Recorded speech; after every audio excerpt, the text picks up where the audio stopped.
ਜ਼ਿੰਦਗੀ ਗੁਜ਼ਾਰਨ ਦੇ 3 ਫਲਸਫੇ ਨੇ। ਵੀਡੀਓ ਧਿਆਨ ਨਾਲ ਵੇਖਣੀ ਹੈ ਤੇ ਉਸ ਤੋਂ ਬਾਅਦ ਤੁਸੀਂ ਅੰਦਾਜ਼ਾ ਲਾਣਾ ਕਿ ਤੁਸੀਂ ਇਸ ਟਾਈਮ ਕਿਸ ਫਲਸਫੇ ਦੇ ਤਹਿਤ ਜ਼ਿੰਦਗੀ ਗੁਜ਼ਾਰ ਰਹੇ ਹੋ। ਕੁਝ ਲੋਕ ਤੇ ਇਹ ਵੀ ਸੋਚਣਗੇ ਕਿ ਅੱਛਾ ਜ਼ਿੰਦਗੀ ਗੁਜ਼ਾਰਨ ਦੇ ਫਲਸਫੇ ਵੀ ਹੁੰਦੇ ਆ, ਅਸੀਂ ਤੇ ਬਸ ਸਕੂਨ ਨਾਲ ਸੌਂਦੇ ਆ ਤੇ ਉੱਠ ਪੈਂਦੇ ਆ।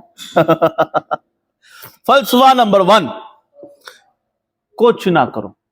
ਇਹ ਲੋਕ ਨੇ ਸਭ ਤੋਂ ਪਿਆਰੇ, ਇਹਨਾਂ ਦਾ ਮਾਟੋ ਹੁੰਦਾ ਹੈ ਕਮਾਏਗੀ ਦੁਨੀਆ ਖਾएंगे हम, हमें नहीं है कोई गम। मैंने ये सोचना कि जो दुनिया तो है उन्हें दुनिया तो जाना ही जाना। अगर अहीं मेहनत नहीं भी करांगे तो किहड़ी कोई आखिर आ चली, खानियां तो मैं 2 रोटियां ने। इस किस्म के जनाब 70% लोग ज्यादातर इस तरह की सोच से हम लगे। नंबर 2 वाले वो ने कुछ ना कुछ करो, वो ने ज्यादातर तनख्वाहदार तबका है कि जनाब वो बेचारे अड़े रहंदे ने, तनख्वाह छुट्टी पैसे पूरे नहीं होंगे है। या कुछ ऐसे लोग जिन्होंने बाबे दादे वालों कोई 2-4 दुकाना आई ने तो किराए खान देना, तो कहते कि चलो जनाब थोड़ी बहुत कोशिश कर लो, अं कि दुनिया ते हमेशा रहना पर ना टेंशन फ्री लाइफ गुजारो, जिन्नी कमा सकने बासानी उन्नी कमा ली, बाकी ठीक है। ये ना तकरीबन कोई 25% लोग।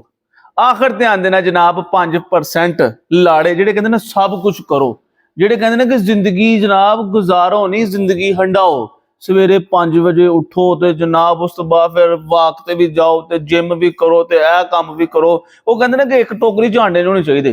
वो जितों तक कहते ना कि सोना जी ना नींदर ये तो सिर्फ अपनी दी गरीबां वास्ते है। अहीं सोना साढ़े ते राम मजीद तक अहीं, यानी कि जिहड़े लोग है तीसरे नंबर इन्हां नूं सलाम है। इन्हां ने जिंदगी च कुछ उखाड़िया, जिंदगी च कुछ हासिल किया।